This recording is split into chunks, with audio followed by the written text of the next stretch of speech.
Okay, at tagad tayo, no? At doon pa yun sa may kulay dilim na yun, yung tindahan ng ating binibilang tinapay. Alright. At medyo mainit pa rin ang ano, talagang ayaw pa rin patalo ng humidity, no? At siguro ang mga tubig pa siguro ay talagang wala na talaga yung mainit na panahon dito. Okay guys, malapit na po tayo.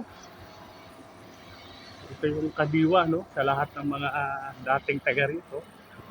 Sa may parting Alcobaray, alam na alam nila itong kadiwa market.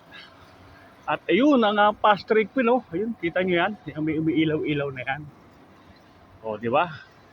May pailaw din dito, no? Akala mo pa na, no? O, di ba? O, tara, tawad tayo.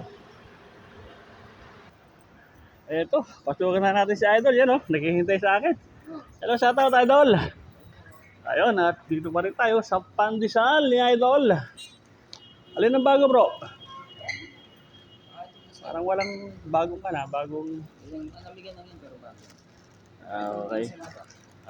Ito, pandesal pa rin tayo mga Idol, ano? Tara. At saan na pandesal naman, no? O, di ba? Okay. So maraming klaseng pandesal dito mga Idol. Sige, ikot na natin.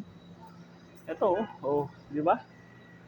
Maraming pandesal dito. Talagang pandesal talaga ng puro Pilipino ang bumibili rito. Siyempre, proud to be Pinoy, sabi nga. Ay, di ba? Ito, masasarap yan, oh. Oh, di ba? So guys, at bayaran na natin itong pandesal natin kay Idol. Ito si Idol, oh. Pero dito pa rin tayo sa pandesal. Ay, boss, ito, bayaran na natin. Kay Idol itong ating pandesal.